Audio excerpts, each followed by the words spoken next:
भारत माता की, भारत माता की, भारत माता की।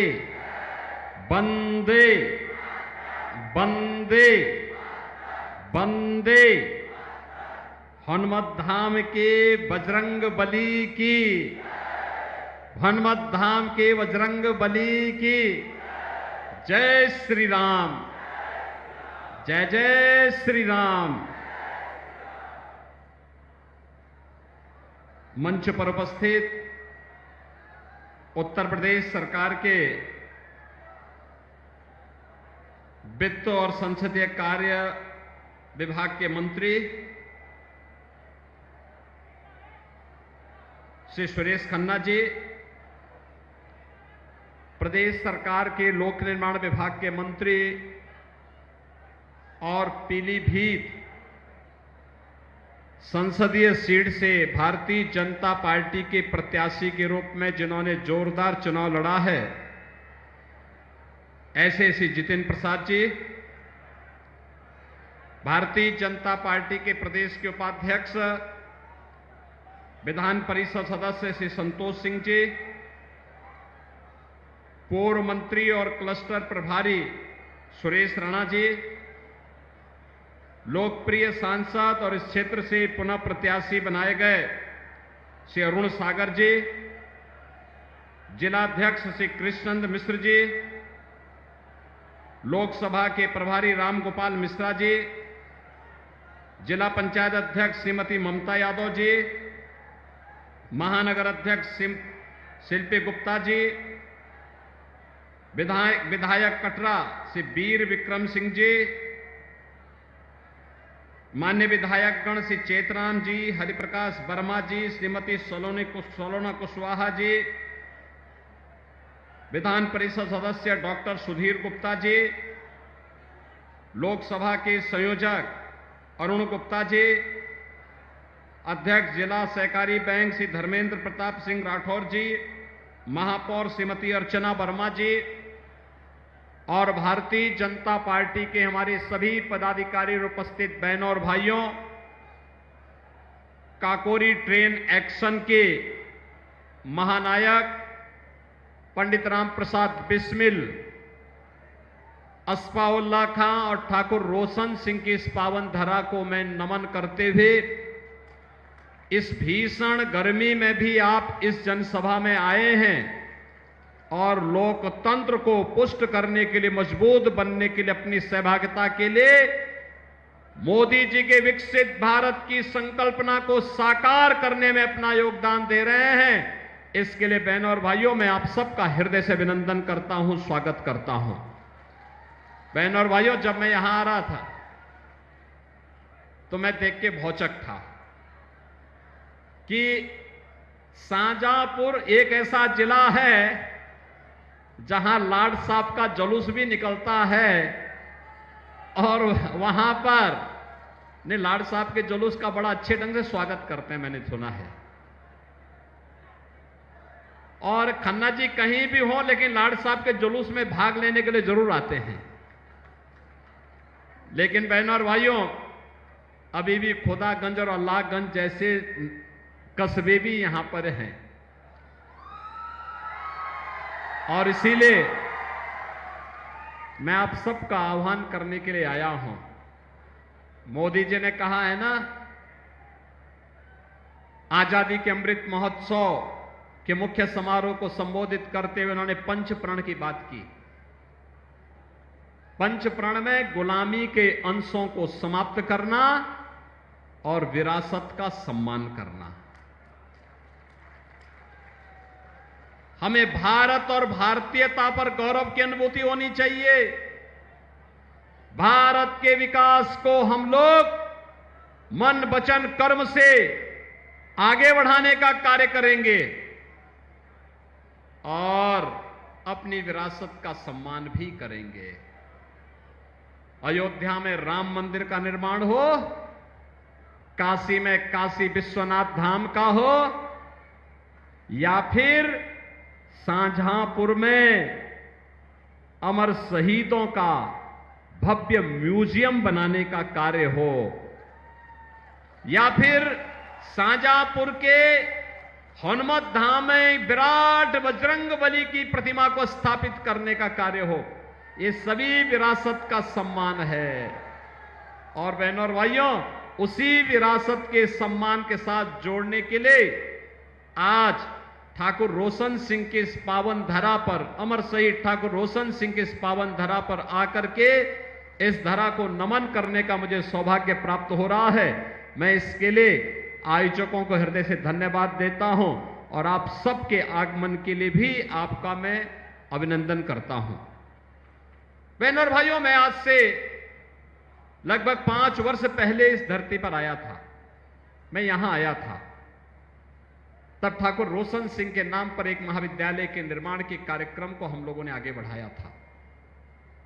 बहनों और भाइयों, इन शहीदों के शौर्य और पराक्रम का, उनके त्याग और बलिदान का परिणाम है कि आज हम सबको आजादी मिली है।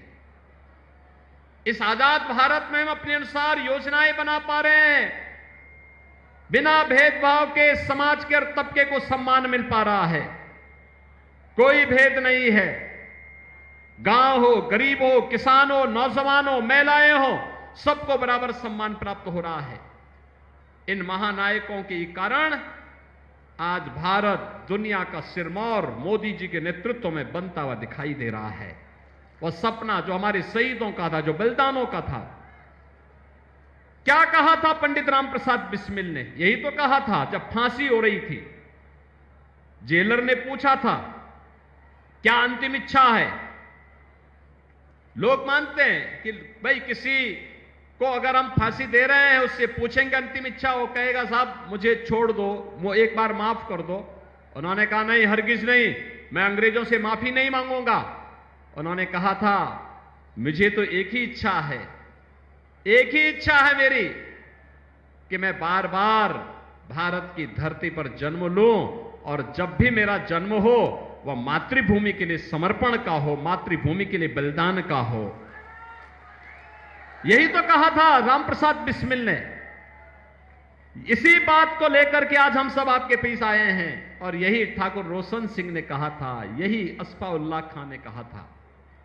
बहनों और भाइयों, एक तरफ इन क्रांतिकारियों का, महाराणा प्रताप से, छत्रपति शिवाजी महाराज से, गुरु गोविंद सिंह जी महाराज हो, महारानी लक्ष्मीबाई हो, मंगल पांडे हो, एक लंबा इतिहास है भारत की आजादी के इन नायकों का, जिन्होंने बिना रुके, बिना डिगे, बिना थके और बिना अपने संकल्प से डिगे भारत की स्वाधीनता के लिए लोग लड़ते रहे, लगातार लड़ते रहे। जब लोग मानते थे कि अंग्रेजों के कार्यकाल में कभी सूर्य अस्त नहीं होता, लेकिन इनका संकल्प था कि हम अंग्रेजों का सूर्य अस्त करके रहेंगे और भारत की स्वाधीनता का सूर्योदय होगा। और बहनों और भाइयों, आज उसी नए भारत में हम लोग जन्म लेकर के अपना कार्य कर रहे हैं।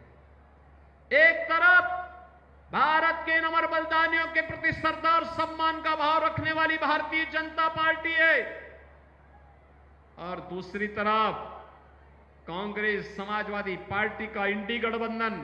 आपने देखा होगा, अभी 2 दिन पहले समाजवादी पार्टी ने मैनपुरी में राष्ट्र नायक महाराणा प्रताप की प्रतिमा को पवित्र करने का प्रयास किया। समाजवादी पार्टी के गुंडे मूर्ति के ऊपर चढ़ते हैं, मूर्ति में महाराणा प्रताप के आन मान शान के प्रतीक भाला को तोड़ने का प्रयास करते हैं, मूर्ति को पवित्र करते हैं, गाली गलौज करते हैं। इन अकबर और औरंगजेब की औलादों को बताया जाना चाहिए, ये नया भारत है।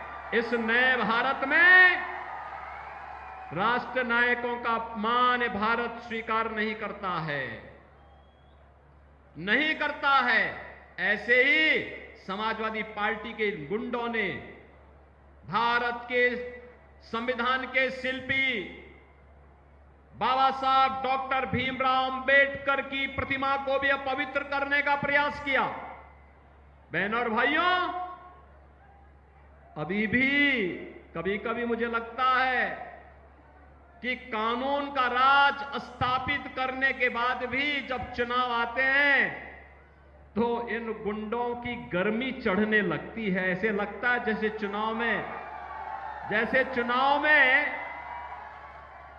चुनाव आते ही इनको लगने लगता है कि जैसे अब ये लोग फिर से जनता पे अपना कहर ढाने लग जाएंगे।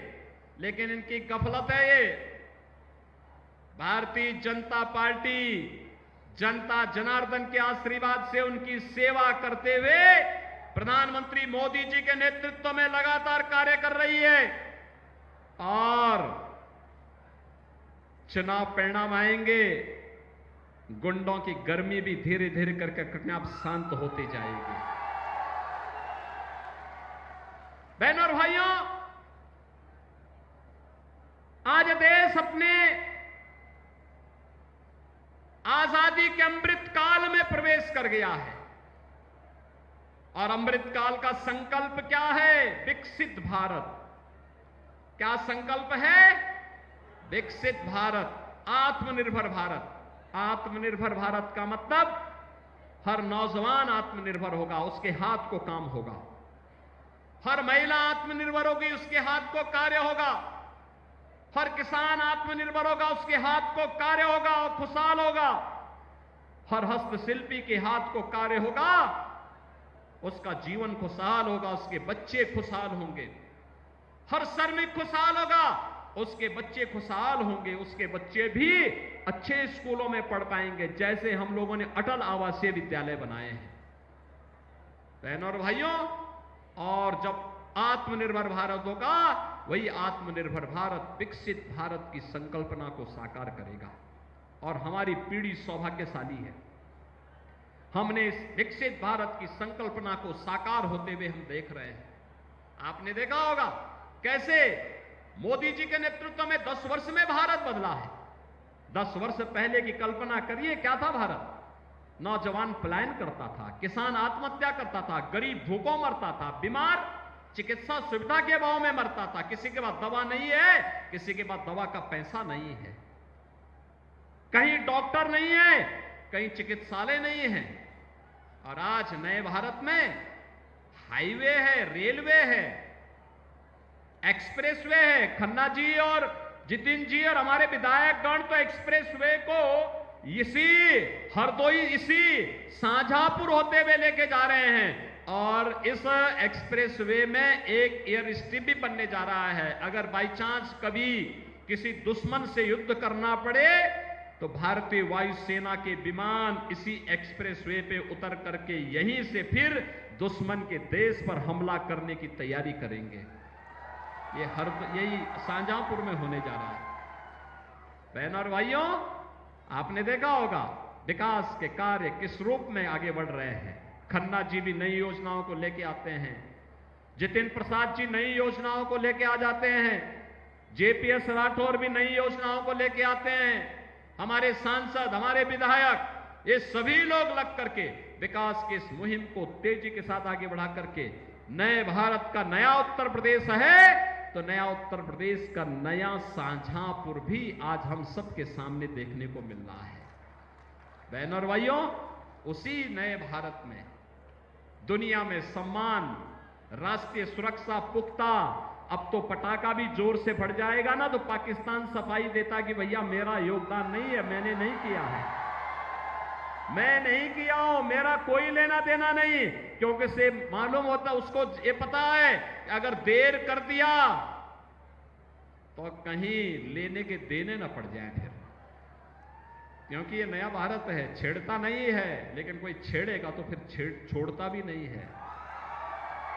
और इसीलिए इस नए भारत में आज हम सब रह रहे हैं। गरीब कल्याणकारी योजनाओं को देखो ना, 80 करोड़ लोग फ्री में राशन प्राप्त कर रहे हैं। कांग्रेस और सपा की सरकार के समय लोग भूख से मरते थे।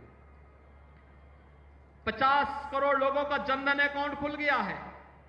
60 करोड़ लोगों को 5 लाख रुपए की स्वास्थ्य बीमा का कवर मिल रहा है। 12 करोड़ किसान किसान सम्मान निधि का लाभ प्राप्त कर रहे हैं। 12 करोड़ गरीब घरों में शौचालय बन गए। 10 करोड़ गरीब घरों में उज्ज्वला योजना का रसोई गैस का सिलेंडर पहुंच गया है। और हमने तो यूपी से भी व्यवस्था की है, होली और दीपावली में एक एक सिलेंडर, भरा हुआ सिलेंडर फ्री में उपलब्ध करवाएंगे। 4 करोड़ गरीबों के मकान मिल गए। और मोदी जी ने कहा है, जितने भी गरीब हैं, जितने भी पात्र लोग हैं, जिनके घर में रसोई गैस का सिलेंडर नहीं है, उन सबको हम फ्री में सिलेंडर का कनेक्शन देंगे।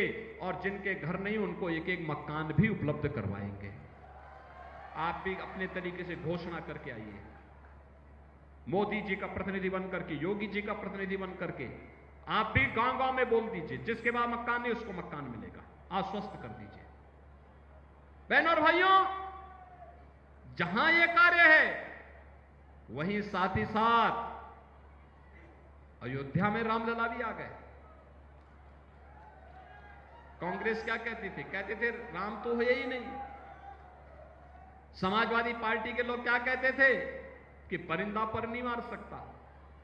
अरे कल ही प्रधानमंत्री मोदी जी अयोध्या आए थे, आपने देखा होगा, लाखों लोग उमड़े थे, लाखों लोग आए थे और सभी लोग मोदी जी का अभिवादन कर रहे थे। और सब लोगों के स्वर, मुंह में एक ही स्वर था, तो सब लोग कह रहे थे जो राम को लाए हैं हम उनको लाएंगे। यही तो शाहजहांपुर के अंदर भी है ना, यही तो शाहजहांपुर में भी है ना। शाहजहांपुर भी यही सोचता है। तो बहनों और भाइयों, रामलला अयोध्या में 500 वर्षों के बाद फिर से विराजमान हो गए हैं। भगवान राम ने अपनी इस बार होली भी मनाई और अपना जन्मदिन भी मनाया अयोध्या में। और जन्मदिन के दिन तो भगवान सूर्य ने प्रभु राम का सीधे सीधे सूर्य तिलक किया। यह भी दृश्य आपने देखा होगा।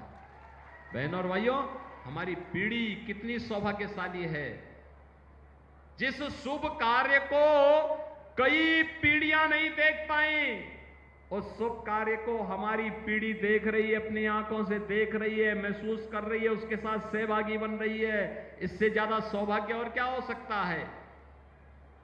बहनों और भाइयों, इसीलिए तो राम प्रसाद बिस्मिल ने कहा था कि इस भारत वर्ष में 100 बार मेरा जन्म हो, कारण सदा ही मृत्यु का देशोपकारक कर्म हो।